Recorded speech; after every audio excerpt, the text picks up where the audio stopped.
The man who actually knows just what he wants in life has already gone a long way toward attaining it.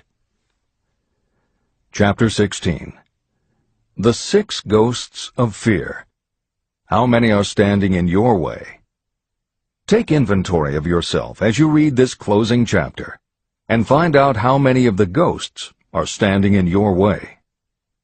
Before you can put any portion of this philosophy into successful use, your mind must be prepared to receive it. The preparation is not difficult. It begins with study, analysis, and understanding of 3 enemies that you will have to clear out: indecision, doubt, and fear. The 6th sense will never function while these 3 negatives, or any one of them, remain in your mind. The members of this unholy trio are closely related. Where one is found, the other 2 are close at hand. Indecision is the seedling of fear. Remember this as you read. Indecision crystallizes into doubt. The 2 blend and become fear.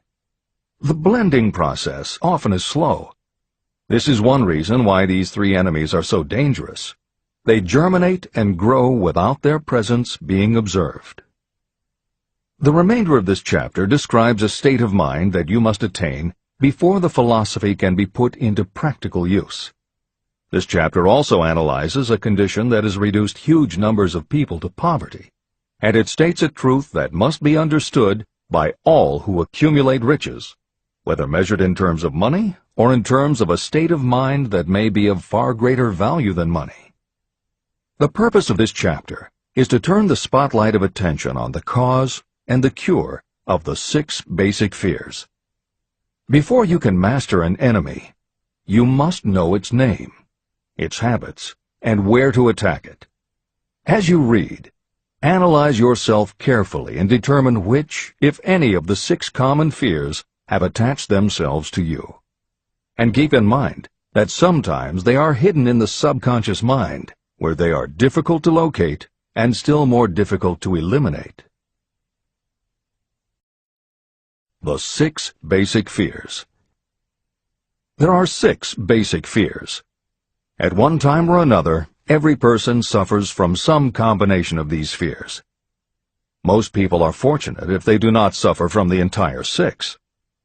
Named in the order of their most common appearance, they are the fear of poverty, the fear of criticism, the fear of ill health, the fear of loss of love of someone, the fear of old age, and the fear of death. All other fears are of minor importance, and are in fact just variations on these 6. Fears are nothing more than states of mind. Your state of mind is subject to your control and direction. You can create nothing that you do not first conceive in the form of an impulse of thought. The following statement is of even greater importance. Thought impulses begin immediately to translate themselves into their physical equivalent, whether those thoughts are voluntary or involuntary. Even thought impulses that are picked up by mere chance, thoughts that have been released by other minds, may determine your financial, business, professional, or social destiny just as surely as the thoughts that you create by intent and design. This circumstance also explains why some people seem to be lucky, while others of equal or greater ability, training, experience, and brain capacity seem destined to have misfortune. The explanation is that you have the ability to completely control your own mind. With this control, you may open your mind to the thought impulses that are being released by other brains, or you can close the doors tightly and admit only thought impulses of your own choice. Nature has endowed human beings with absolute control over only one thing, and that one thing is thought. This fact, coupled with the additional fact that everything we create begins in the form of a thought, leads us very near to the principle by which fear may be mastered. If it is true that all thought has a tendency to clothe itself in its physical equivalent, and this is true beyond any reasonable room for doubt, It is equally true that thought impulses of fear and poverty cannot be translated into terms of courage and financial gain. The first basic fear: the fear of poverty. There can be no compromise between poverty and riches. The two roads that lead to poverty and riches travel in opposite directions. If you want riches, you must refuse to accept any circumstance that leads toward poverty. The word riches is used in its broadest sense, meaning financial, spiritual, mental, and material wealth. The starting point of the path that leads to riches is desire. In Chapter 3, you received full instructions for the proper use of desire. In this chapter on fear, you have complete instructions for preparing your mind to make practical use of desire. Here is the place to give yourself a challenge, which will definitely determine how much of this philosophy you have absorbed. Here is the point at which you can tell what the future holds in store for you. If, after reading this chapter, you are willing to accept poverty, you may as well make up your mind to receive poverty. This is one decision you cannot avoid. But if you demand riches, determine what form and how much will be required to satisfy you. You know the road that leads to riches. You have been given a road map. If you follow it, it will keep you on that road. If you neglect to make the start, or stop before you arrive, no one will be to blame but you. This responsibility is yours. No excuse will save you from accepting the responsibility if you now fail or refuse to demand riches of life. All you need is one thing. Incidentally, the only thing you can control, and that is a state of mind. A state of mind is something that is up to you. It cannot be purchased. It must be created.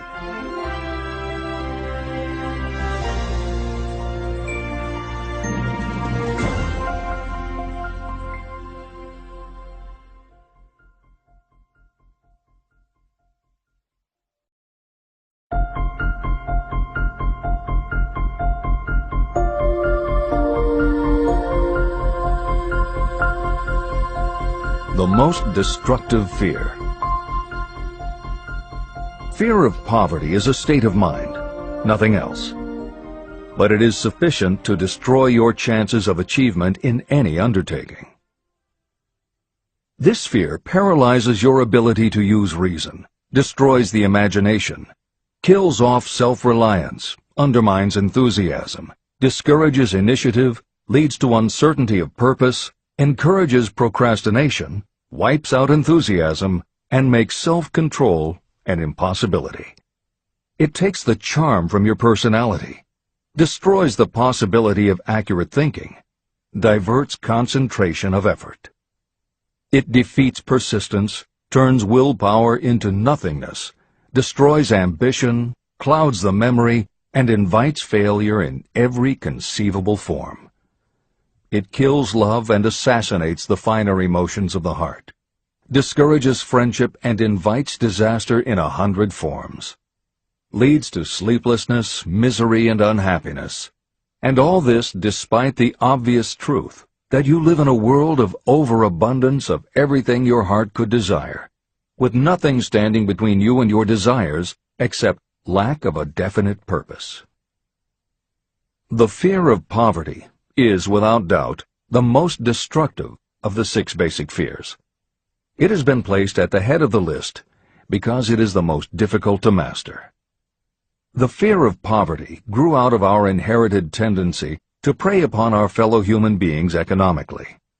Nearly all animals lower than us are motivated by instinct, but their capacity to think is limited, and therefore they prey upon one another physically. We, with our superior sense of intuition, with the capacity to think and to reason, do not eat others bodily. Human beings get more satisfaction out of eating others financially.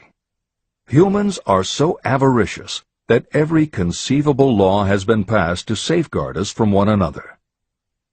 Nothing brings so much suffering and humility as poverty. Only those who have experienced poverty understand the full meaning of this. It is no wonder that we fear poverty. Through a long line of inherited experiences, we have learned for sure that some people cannot be trusted where matters of money and earthly possessions are concerned. So eager are we to possess wealth that we will acquire it in whatever manner we can, through legal methods if possible, through other methods if necessary or expedient. Self-analysis may disclose weaknesses that you do not like to acknowledge, but this form of examination is essential if you are going to demand of life more than mediocrity and poverty. Remember, as you check yourself point by point, that you are both the court and the jury, the prosecuting attorney and the attorney for the defense, and that you are both the plaintiff and the defendant. You are on trial. Face the facts squarely. Ask yourself definite questions and demand direct replies. When the examination is over, you will know more about yourself. If you do not feel that you can be an impartial judge, call upon someone who knows you well to serve as judge while you cross-examine yourself. You are after the truth. Get it, no matter at what the cost, even though it may temporarily embarrass you. The majority of people, if asked what they fear most, would reply, "I fear nothing." The reply would be inaccurate, because few people realize that they are bound, handicapped, whipped spiritually and physically through some form of fear. So subtle and deeply seated is the emotion of fear that you may go through life and never recognize its presence. Only a courageous analysis will disclose the presence of this universal enemy. When you begin such an analysis, search deeply into your character. The following is a list of the symptoms to look for. Symptoms of the fear of poverty. 1. Indifference. Commonly expressed through lack of ambition, willingness to tolerate poverty, and the acceptance of whatever compensation life may offer without protest. Also mental and physical laziness, and lack of initiative, imagination, enthusiasm, and self-control. 2. Indecision. The habit of permitting others to do your thinking, sitting on the fence. 3. Doubt.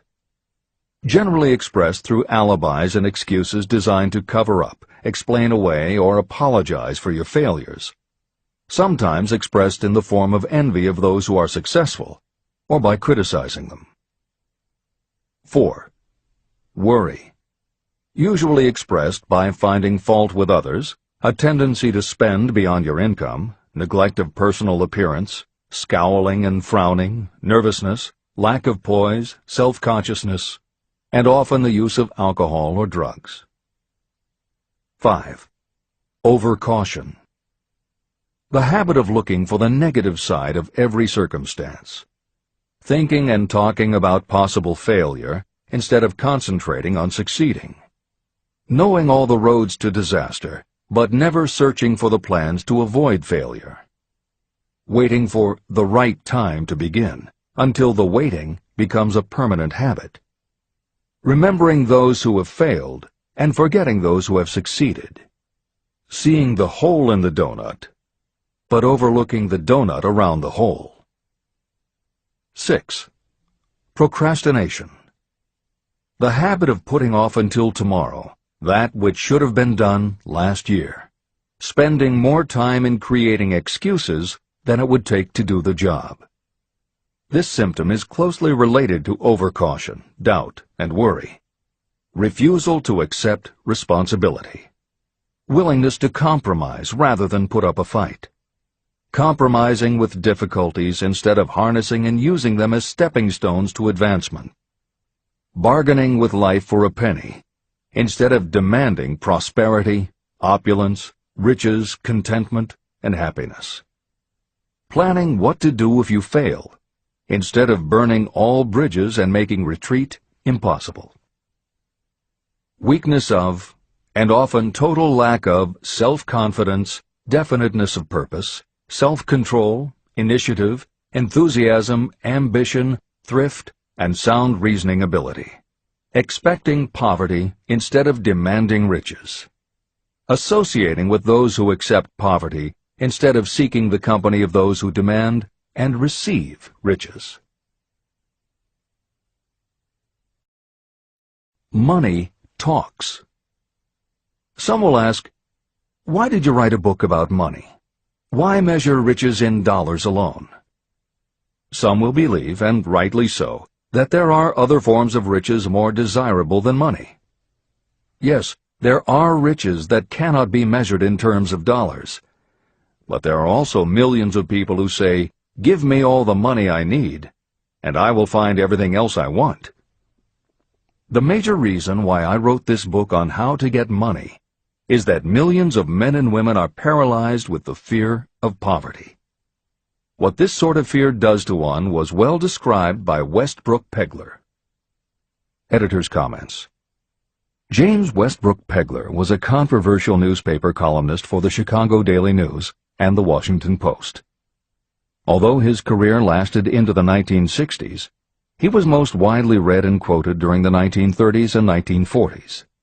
During that period, he went from being a public supporter of Franklin Roosevelt and the New Deal policies to the opposite end of the political spectrum, championing conservative points of view.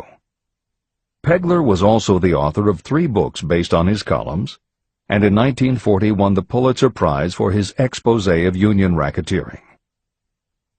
This is the end of the editor's comments. We continue with the article by Westbrook Pegler. Money is only clamshells or metal discs or scraps of paper, and there are treasures of the heart and soul which money cannot buy. But most people, being broke, are unable to keep this in mind and sustain their spirits.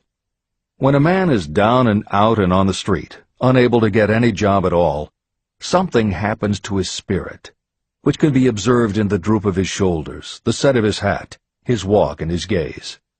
He cannot escape a feeling of inferiority among people with regular employment, even though he knows they are definitely not his equals in character, intelligence, or ability. These people, even his friends, feel, on the other hand, a sense of superiority and regard him, perhaps unconsciously, as a casualty. He may borrow for a time, but not enough to carry on in his accustomed way, and he cannot continue to borrow very long. But borrowing in itself, when a man is borrowing merely to live, is a depressing experience, and the money lacks the power of earned money to revive his spirits. Of course, none of this applies to bums or habitual ne'er-do-wells, but only to men of normal ambitions and self-respect. Women in the same predicament must be different. We somehow do not think of women at all in considering the down-and-outers. They are scarce in the breadlines, they rarely are seen begging on the streets, and they are not recognizable in crowds by the same plain signs which identify busted men. Of course, I do not mean the shuffling hags of the city streets, who are the opposite number of the confirmed male bums. I mean reasonably young, decent, and intelligent women. There must be many of them, but their despair is not apparent. When a man is down and out, he has time on his hands for brooding. He may travel miles to see a man about a job and discover that the job is filled, or that it is one of those jobs with no base pay, but only a commission on the sale of some useless knick-knack which nobody would buy except out of pity. Turning that down, he finds himself back on the street with nowhere to go, but just anywhere. So he walks and walks. He gazes into store windows at luxuries which are not for him, and feels inferior and gives way to people who stop to look with an active interest. He wanders into the railroad station, or puts himself down in the library to ease his legs and soak up a little heat, but that isn't looking for a job, so he gets going again. He may not know it, but his aimlessness would give him away even if the very lines of his figure did not. He may be well dressed in the clothes left over from the days when he had a steady job, but the clothes cannot disguise the droop.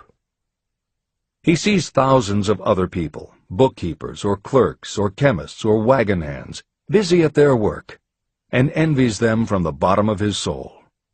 They have their independence, their self-respect and manhood, and he simply cannot convince himself that he is a good man too, though he argue it out and arrive at a favorable verdict hour after hour. It is just money which makes this difference in him. With a little money, he would be himself again. This is the end of the article by Westbrook Pegler. The second basic fear, the fear of criticism. Just how we originally came by this fear, no one can say definitely, but one thing is certain: we have it in a highly developed form.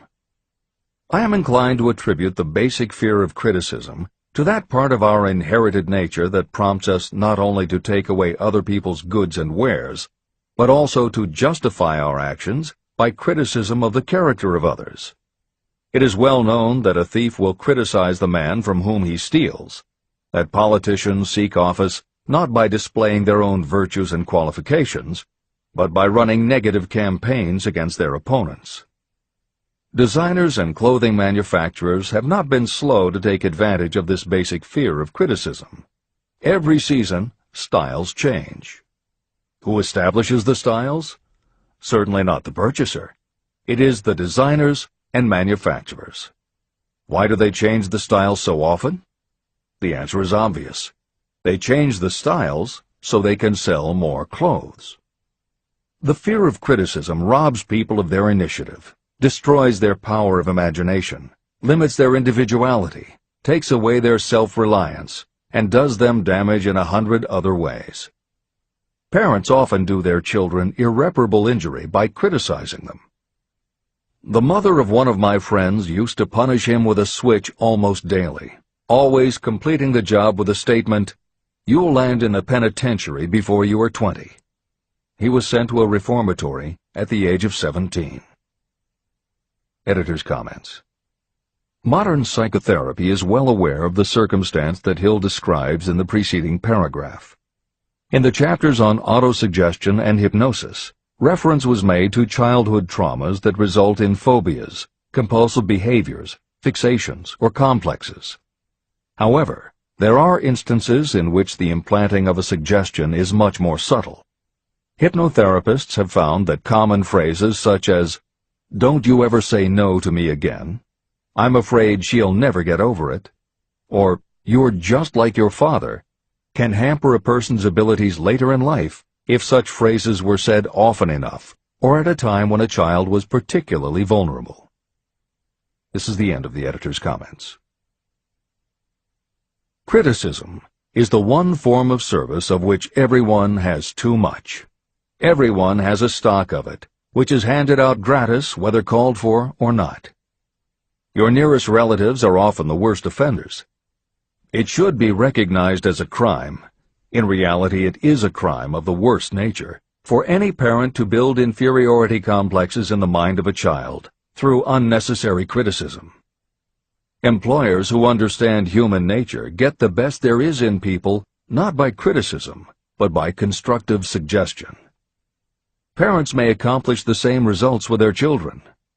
Criticism will plant fear in the human heart, or resentment, but it will not build love or affection. Symptoms of the fear of criticism. This fear is almost as universal as the fear of poverty, and its effects are just as fatal to personal achievement, mainly because this fear destroys initiative and discourages the use of imagination. The major symptoms of the fear are: 1. Self-consciousness, generally expressed through nervousness, timidity in conversation and in meeting strangers, awkward movements, and shifting of the eyes. 2. Lack of poise, expressed through lack of voice control, nervousness in the presence of others, poor posture, poor memory. 3. Personality weaknesses, lacking in firmness of decision, personal charm, and ability to express opinions definitely, the habit of sidestepping issues instead of meeting them squarely, agreeing with others without careful examination of their opinions. 4. Inferiority complex. The habit of expressing your own self-approval as a means of covering up your feeling of inferiority. Using big words to impress others, often without knowing the real meaning of the words. Imitating others in dress, speech, and manners. Boasting of imaginary achievements, and acting superior to cover up the fact that you feel inferior. 5. Extravagance. The habit of trying to keep up with the Joneses and spending beyond your income. 6. Lack of initiative. Failure to embrace opportunities for self-advancement. Fear to express opinions. Lack of confidence in your own ideas. Giving evasive answers to questions asked by superiors. Hesitancy of manner and speech. Deceit in both words and deeds. 7. Lack of ambition. Mental and physical laziness. Lack of self-assertion. Slowness in reaching decisions. Being too easily influenced. The habit of accepting defeat without protest, or quitting an undertaking when opposed by others. Also the habit of criticizing others behind their backs and flattering them to their faces. Suspicion of other people without cause. Lack of tactfulness of manner and speech, and unwillingness to accept the blame for mistakes. The third basic fear. The fear of ill health. This fear may be traced to both physical and social heredity. It is closely associated with the causes of fear of old age and the fear of death. We fear ill health because of the terrible pictures that have been planted in our minds of what may happen if death should overtake us. We also fear it because of the economic toll that it may claim. One reputable physician estimated that 75% of all people who visit doctors are suffering with hypochondria, imaginary illness. It has been shown that the fear of disease, even when there is not the slightest cause for fear, often produces the physical symptoms of the disease feared. Powerful and mighty is the human mind. It builds or it destroys. Through a series of experiments, my staff proved how susceptible people are to the power of suggestion. We asked 3 acquaintances to visit separately with the victim. They were instructed to pose the question, "What ails you? You look terribly ill." The first questioner provoked a grin from him and a nonchalant, "Oh, nothing, I'm all right." The second questioner was answered with a statement, "I don't know exactly, but I do feel badly." The third questioner was met with the admission that the victim was actually feeling ill. Editor's comment. Hill's experiment is one that you do not want to carry too far. It is not that different from the principle behind certain religious sects whose members take vengeance on their enemies by hexing or placing a spell on a victim. The spell only works because the victim believes that spells can be cast and that it is possible he or she could be hexed. When the hex victim is informed that someone has cast a spell on them, they accept that it is possible, and their mind does the rest. The same theory operated when Hill's associate was told 3 times that he looked ill. He believed it was possible. Being told 3 times was convincing, and his mind went to work and made it so. This is the end of the editor's comment. There is overwhelming evidence that disease sometimes begins in the form of negative thought impulse. Such thoughts may be planted in your mind by suggestion or created by you in your own mind. Doctors send patients to new climates for their health because a change of mental attitude is necessary. The seed of fear of ill health lives in every human mind. Worry, fear, discouragement, or disappointment can cause this seed to germinate and grow. Symptoms of the fear of ill health. The symptoms of this almost universal fear are 1. Autosuggestion. The habit of negative use of self-suggestion by looking for and expecting to find symptoms of all kinds of disease. enjoying your imaginary illness and speaking of it as being real. The habit of trying fads and isms recommended by others as having therapeutic value. Talking to others of operations, accidents, and other forms of illness. Experimenting with diets, physical exercises, weight loss systems without professional guidance. Trying home remedies, patent medicines, and quack remedies. 2. Hypochondria, a medical term for imaginary disease. The habit of excessively talking about illness, and by concentrating the mind on disease you begin to expect it to happen to you. Nothing that comes in bottles can cure this condition. It is brought on by negative thinking, and nothing but positive thought can cure it.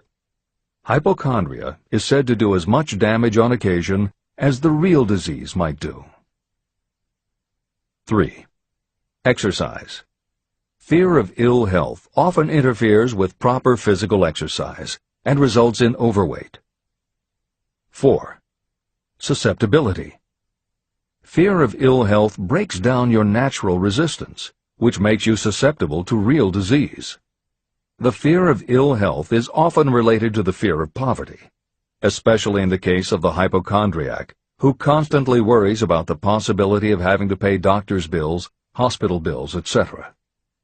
This type of person spends much time preparing for sickness, talking about death, saving money for cemetery plots, burial expenses, and such. 5. Self-coddling.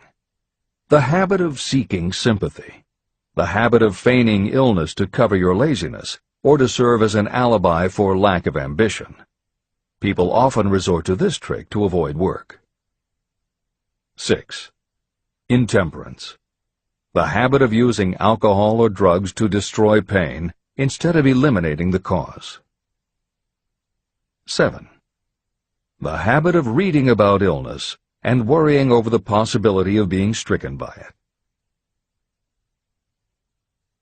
The fourth basic fear. The fear of loss of love.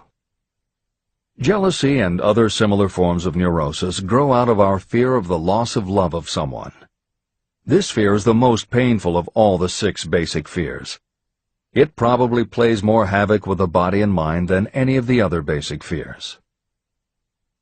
Editor's comment. By way of introduction to each of the 6 basic fears, Napoleon Hill usually postulates how the fear originated in humans. In the original edition of this book, he suggested that the fear of loss of love may have started with prehistoric man's habit of stealing his neighbor's mate and taking liberties with her whenever he could. Though amusing, this theory does not take into account that women fear the loss of a love just as profoundly as men do, and both men and women fear losing the love of not just their mates, but also of family members and others with whom they are close. How the emotion of love originated may remain a mystery, but there is no mystery about how we feel when we lose it. This is the end of the editor's comment. The fourth basic fear. The fear of loss of love. Jealousy and other similar forms of neurosis grow out of our fear of the loss of love of someone. This fear is the most painful of all the 6 basic fears. It probably plays more havoc with the body and mind than any of the other basic fears. Editor's comment. By way of introduction to each of the 6 basic fears, Napoleon Hill usually postulates how the fear originated in humans. In the original edition of this book, he suggested that the fear of loss of love may have started with prehistoric man's habit of stealing his neighbor's mate and taking liberties with her whenever he could.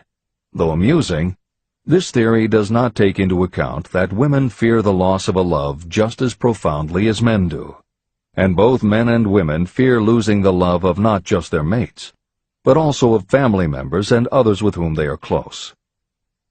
How the emotion of love originated may remain a mystery, but there is no mystery about how we feel when we lose it. This is the end of the editor's comment.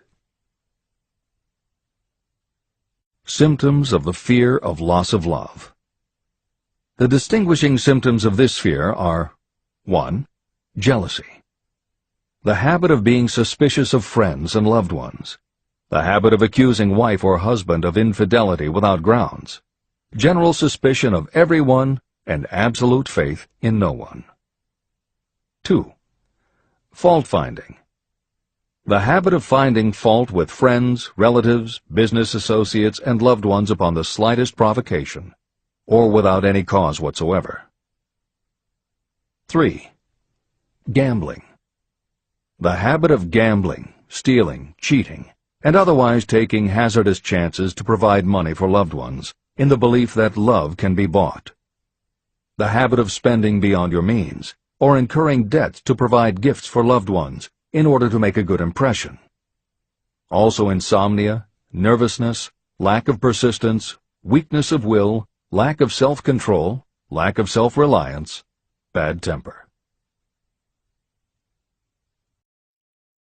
The 5th basic fear. The fear of old age. In the main, this fear grows out of 2 sources. First, the thought that old age may bring with it poverty. Second is the concern that many have for what may await them in the world beyond. The most common cause of fear of old age is associated with the possibility of poverty. Poorhouse is not a pretty word. It throws a chill into the mind of every person who faces the possibility of having to spend declining years having to live on some form of charity. The possibility of ill health, which is more common as people grow older, is also a contributing cause of this common fear of old age, as is concern about diminishing sexuality. Another contributing cause of the fear of old age is the possibility of loss of freedom and independence, as old age may bring with it the loss of both physical and economic freedom. Symptoms of the fear of old age. The most common symptoms of this fear are: 1. Lack of enthusiasm. The tendency to slow down and develop an inferiority complex, falsely believing you are slipping because of age. The habit of killing off initiative, imagination, and self-reliance by falsely believing you are too old to exercise these qualities. 2. Self-consciousness of speech. The habit of speaking apologetically of yourself as being old merely because you have reached the age of 40 or 50, instead of reversing the rule and expressing gratitude for having reached the age of wisdom and understanding. 3. Inappropriate dress and action. Trying to appear much younger than your age by going overboard in your attempt to keep up with the style and mannerisms of youth. The 6th basic fear. The fear of death. To some, this is the cruelest of all the basic fears. The reason is obvious. The terrible pangs of fear associated with the thought of death, in the majority of cases, may be charged to religious fanaticism. So-called heathens are less afraid of death than the more civilized. For hundreds of millions of years we have been asking the still unanswered questions: where did I come from? And where am I going? During the darker ages of the past, the more cunning and crafty were not slow to offer the answer to these questions for a price. Come into my tent, embrace my faith, accept my dogmas, and I will give you a ticket that will admit you straight into heaven when you die, says the religious leader. Remain out of my tent, says the same leader, and the devil will take you and burn you throughout eternity. The thought of eternal punishment destroys interest in life and makes happiness impossible. While the religious leader may not actually be able to provide safe conduct into heaven or send you to hell, the possibility of the latter seems terrible. The very thought of it takes hold of the imagination in such a realistic way that it paralyzes reason and sets up the fear of death. The fear of death is not as common now as it was during the age when there were no great colleges and universities. People of science have turned the spotlight of truth upon the world, and this truth is rapidly freeing men and women from this terrible fear of death. The young men and women who attend the colleges and universities are not easily impressed by fire and brimstone.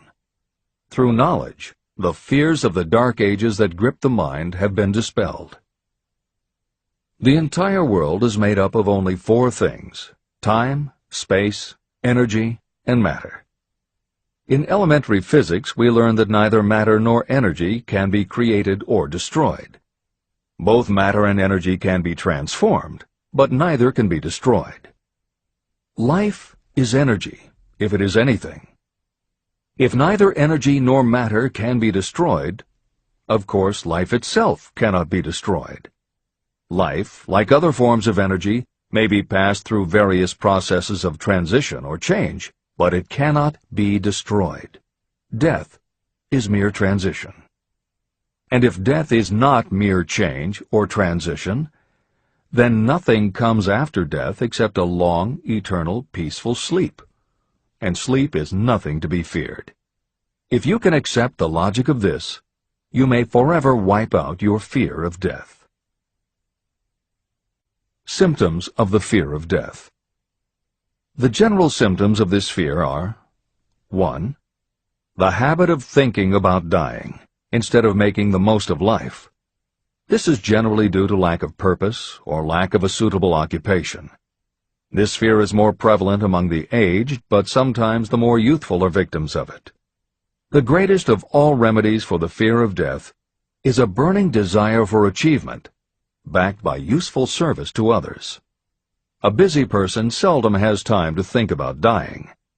A busy person finds life too thrilling to worry about death. 2. Sometimes the fear of death is closely associated with the fear of poverty, where death would leave loved ones poverty-stricken. 3. In other cases, the fear of death is caused by illness and the breakdown of physical body resistance. 4. The most common causes of the fear of death are ill health, poverty, lack of appropriate occupation, disappointment over love, insanity, and religious fanaticism.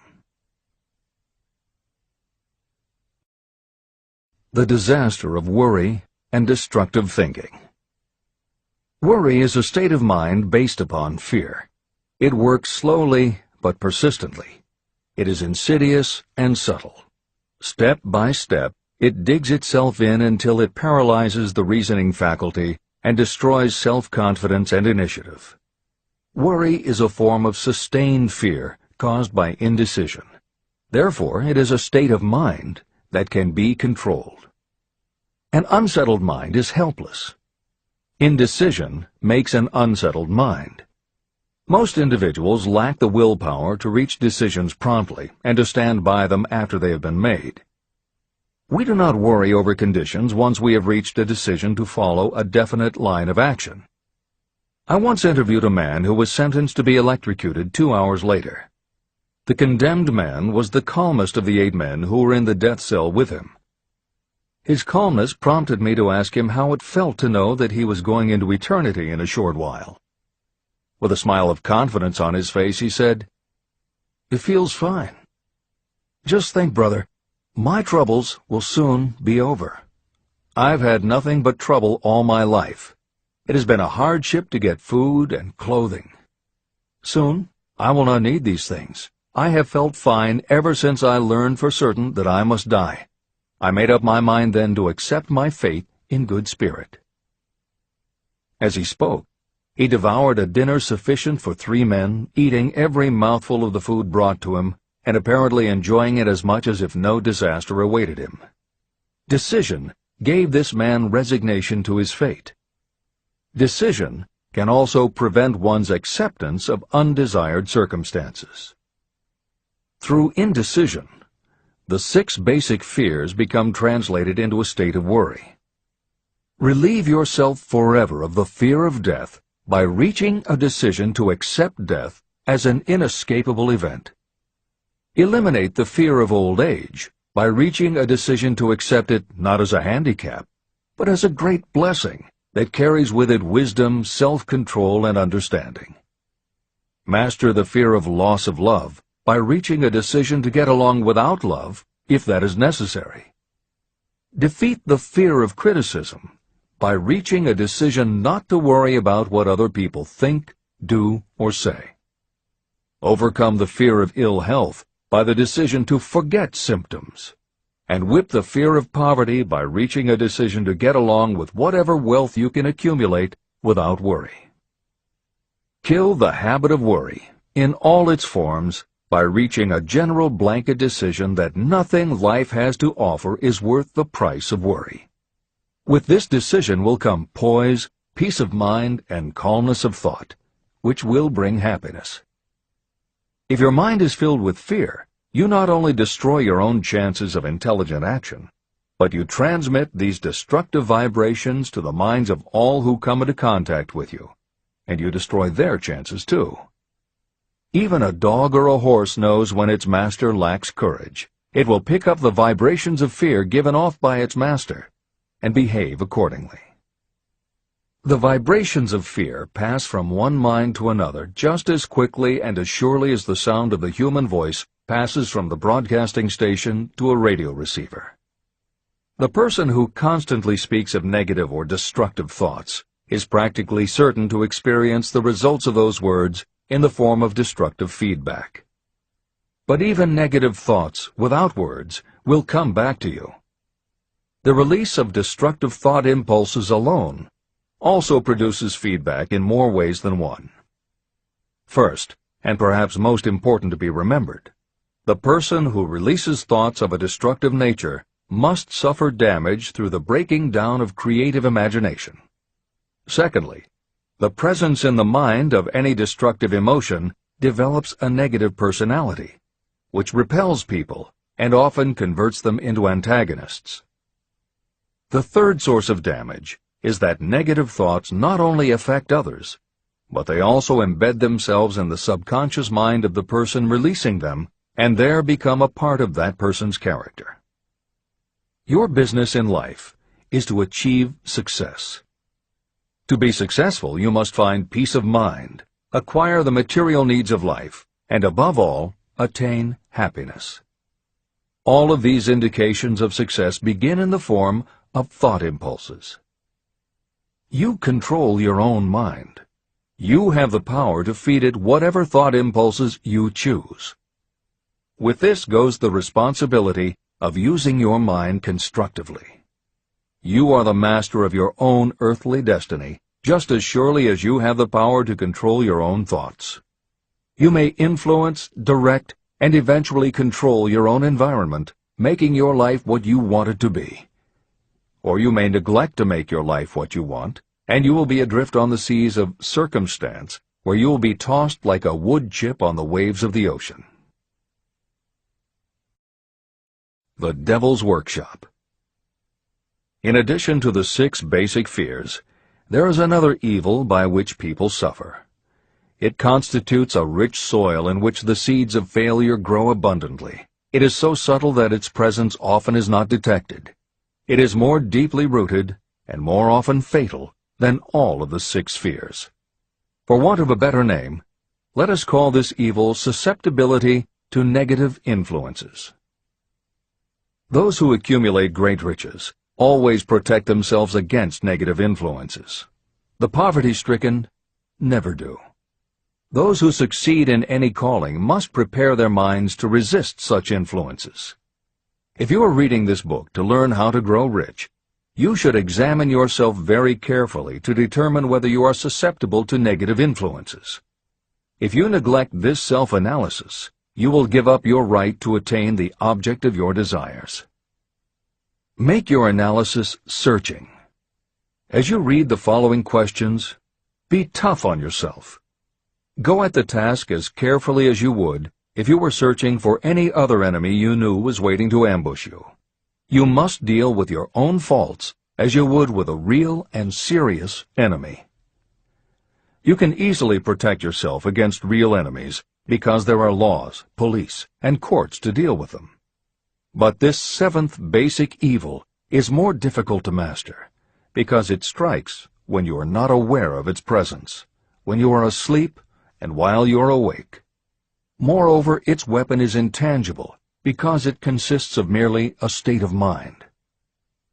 Negative influences are also dangerous because they come in so many different forms. Sometimes they enter the mind through the well-meant words of your friends and relatives. At other times they come from within, through your own mental attitude. Always, it is as deadly as poison, even though it may not kill as quickly. How to protect yourself against negative influences. To protect yourself against negative influences, whether of your own making or the result of negative people around you, recognize that your willpower is your defense. You must put it into constant use until it builds a wall of immunity against negative influences in your own mind. Recognize that you and every other human being are, by nature, lazy, indifferent, and susceptible to all suggestions that reinforce your weaknesses. Recognize that you are, by nature, susceptible to all of the 6 basic fears, and you must set up habits to counteract all these fears. Recognize that negative influences often work on you through your subconscious mind, and are therefore difficult to detect. Keep your mind closed against all people who depress or discourage you in any way. Clean out your medicine chest, and stop pandering to colds, aches, pains, and imaginary illness. Deliberately seek the company of people who influence you to think and act for yourself. Do not expect troubles, as they have a tendency not to disappoint. Without doubt, the most common weakness of all human beings is the habit of leaving their minds open to the negative influences of other people. This weakness is all the more damaging because most people do not even know they do it. The following list of questions is designed to help you see yourself as you really are. You should read through the list now. Then set aside a day when you can give adequate time to go through the list again and thoroughly answer each question. When you do this, I advise that you read the questions and state your answers aloud so you can hear your own voice. This will make it easier for you to be truthful with yourself. Self-analysis questions. Do you complain often of feeling bad, and if so, what is the cause? Do you find fault with other people at the slightest provocation? Do you frequently make mistakes in your work, and if so, why? Are you sarcastic and offensive in your conversation? Do you deliberately avoid the association of anyone, and if so, why? Do you suffer frequently with indigestion? If so, what is the cause? Does life seem futile and the future hopeless to you? Do you like your occupation? If not, why? Do you often feel self-pity? And if so, why? Are you envious of those who excel you? To which do you devote most time, thinking of success or of failure? Are you gaining or losing self-confidence as you grow older? Do you learn something of value from all mistakes? Are you permitting some relative or acquaintance to worry you? If so, why? Are you sometimes excited about life, and at other times in the depths of despondency? Who has the most inspiring influence upon you, and for what reason? Do you tolerate negative or discouraging influences that you could avoid? Are you careless of your personal appearance? If so, when and why? Have you learned how to ignore your troubles by being too busy to be annoyed by them? Would you call yourself a spineless weakling if you permitted others to do your thinking for you? How many preventable disturbances annoy you, and why do you tolerate them? Do you resort to alcohol, drugs, cigarettes, or other compulsions to quiet your nerves? If so, why do you not try willpower instead? Does anyone nag you, and if so, for what reason? Do you have a definite major purpose? And if so, what is it, and what plan do you have for achieving it? Do you suffer from any of the 6 basic fears? If so, which ones? Have you developed a method to shield yourself against the negative influence of others? Do you use autosuggestion to make your mind positive? Which do you value most, your material possessions or your privilege of controlling your own thoughts? Are you easily influenced by others against your own judgment? Has today added anything of value to your stock of knowledge or state of mind? Do you face squarely the circumstances that make you unhappy, or do you sidestep the responsibility? Do you analyze all mistakes and failures and try to profit by them, or do you take the attitude that this is not your duty? Can you name 3 of your most damaging weaknesses? What are you doing to correct them? Do you encourage other people to bring their worries to you for sympathy? Do you choose from your daily experiences lessons or influences that aid in your personal advancement? Does your presence have a negative influence on other people as a rule? What habits of other people annoy you most? Do you form your own opinions, or do you permit yourself to be influenced by other people? Have you learned how to create a mental state of mind with which you can shield yourself against all discouraging influences? Does your occupation inspire you with faith and hope? Are you conscious of possessing spiritual forces of sufficient power to enable you to keep your mind free from all forms of fear? Does your religion help to keep your mind positive? Do you feel it your duty to share other people's worries? If so, why? If you believe that birds of a feather flock together, what have you learned about yourself by studying the friends whom you attract?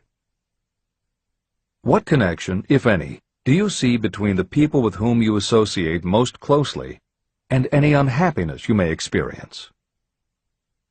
Could it be possible that some person whom you consider to be a friend is, in reality, your worst enemy because of his or her negative influence on your mind? By what rules do you judge who is helpful and who is damaging to you? Are your intimate associates mentally superior or inferior to you? How much time out of every 24 hours do you devote to your occupation, sleep, play and relaxation, acquiring useful knowledge, playing wasted time? Who among your acquaintances encourages you most, cautions you most, discourages you most? What is your greatest worry? Why do you tolerate it? When others offer you free, unsolicited advice, do you accept it without question, or do you analyze their motive? What, above all else, do you most desire? Do you intend to acquire it? Are you willing to subordinate all other desires for this one? How much time daily do you devote to acquiring it? Do you change your mind often? If so, why? Do you usually finish everything you begin? Are you easily impressed by other people's business or professional titles, college degrees, or wealth? Are you easily influenced by what other people think or say about you? Do you cater to people because of their social or financial status? Whom do you believe to be the greatest person living? In what respect is this person superior to yourself? How much time have you devoted to studying and answering these questions? At least one day is necessary for the analysis and the answering of the entire list. If you have answered all these questions truthfully, you know more about yourself than the majority of people. Study the questions carefully. Come back to them once each week for several months, and be astounded at the amount of additional knowledge of great value to yourself you will have gained by the simple method of answering the questions truthfully. If you are not certain about the answers to some of the questions, Seek the counsel of those who know you well, especially those who have no motive in flattering you, and see yourself through their eyes. The experience will be astonishing. The one thing over which you have absolute control. You have absolute control over only one thing, and that is your thoughts. This is the most significant and inspiring of all facts known to humans. It reflects our divine nature. This ability to control your thoughts is the sole means by which you may control your own destiny. If you fail to control your own mind, you may be sure you will control nothing else. Your mind is your spiritual estate. Protect and use it with the care to which divine royalty is entitled.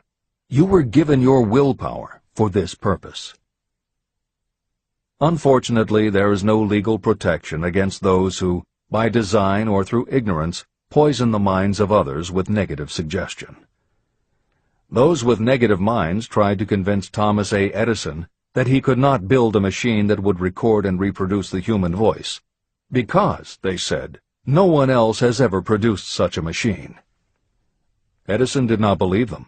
He knew that the mind could produce anything the mind could conceive and believe.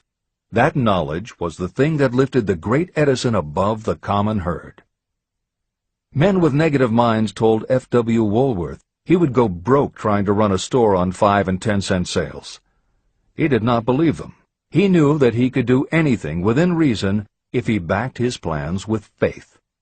Exercising his right to keep the negative suggestions of others out of his mind, he piled up a fortune of more than $100 million. Doubting Thomases scoffed scornfully when Henry Ford tried out his first crudely built automobile on the streets of Detroit. Some said the thing would never become practical. Others said no one would pay money for such a contraption. Ford said, "I'll belt the earth with dependable motor cars." And he did. For the benefit of those seeking vast riches, let it be remembered that practically the sole difference between Henry Ford and a majority of workers is this: Ford had a mind, and he controlled it. The others have minds that they do not try to control. Mind control is the result of self-discipline and habit. You either control your mind, or it controls you. There is no halfway compromise. The most practical method for controlling your mind is the habit of keeping it busy with a definite purpose, backed by a definite plan. Study the records of those who achieve noteworthy success, and you will see that they have control over their own minds, and that they exercise that control and direct it toward the attainment of definite objectives. Without this control, success is not possible. 55 Famous Alibis by Old Man If. People who do not succeed have one distinguishing trait in common. They know all the reasons for failure and have what they believe to be airtight alibis to explain away their own lack of achievement. Some of these alibis are clever, and a few of them are justifiable by the facts. But alibis cannot be used for money. The world wants to know only one thing: have you achieved success? A character analyst compiled a list of the most commonly used alibis. As you read the list, examine yourself carefully and determine how many of these alibis you use. Remember, the philosophy presented in this book makes every one of these alibis obsolete. If I didn't have a wife and family. If I had enough pull. If I had money. If I had a good education. If I could get a job. If I had good health. If I only had time. If times were better. If other people understood me. If conditions around me were only different. If I could live my life over again. If I did not fear what they would say. If I had been given a chance. If I now had a chance. If other people didn't have it in for me. If nothing happens to stop me. If only I were younger. If I only could do what I want. If I had been born rich. If I could meet the right people. If I had the talent that some people have. If I dared to assert myself. If only I had embraced past opportunities. If people didn't get on my nerves. If I didn't have to keep house and look after the children. If I could save some money. If the boss only appreciated me. If I only had somebody to help me. If my family understood me. If I lived in a big city. If I could just get started. If I were only free. If I had the personality of some people. If I were not so fat. If my real talents were known. If I could just get a break. If I could only get out of debt. If I hadn't failed. If I only knew how. If everybody wasn't against me. If I didn't have so many worries. If I could marry the right person. If people weren't so dumb. If my family were not so extravagant. If I were sure of myself. If luck were not against me. If I had not been born under the wrong star. If it were not true that what is to be will be. If I did not have to work so hard. If I hadn't lost my money. If I lived in a different neighborhood. If I didn't have a past. If I only had a business of my own. If other people would only listen to me. If, and this is the greatest of them all, if I had the courage to see myself as I really am, I would find out what is wrong with me and correct it. And I know that something must be wrong with the way I have done things, or I would already have the success that I desire. I recognize that something must be wrong with me, otherwise I would have spent more time analyzing my weaknesses and less time building alibis to cover them. Building alibis to explain away failure is a national pastime. The habit is as old as the human race and is fatal to success. Why do people cling to their pet alibis? The answer is obvious. They defend their alibis because they create them. Your alibi is the child of your own imagination. It is human nature to defend your own brainchild. Building alibis is a deeply rooted habit.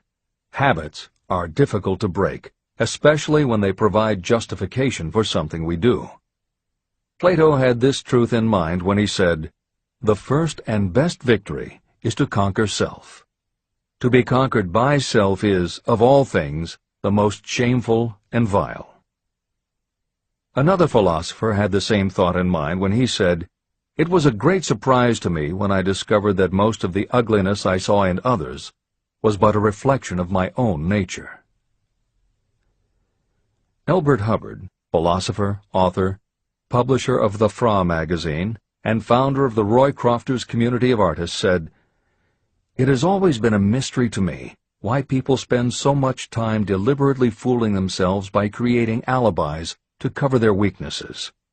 If used differently, this same time would be sufficient to cure the weakness. Then no alibis would be needed." In parting, I would remind you that life is a checkerboard, and the player opposite you is time.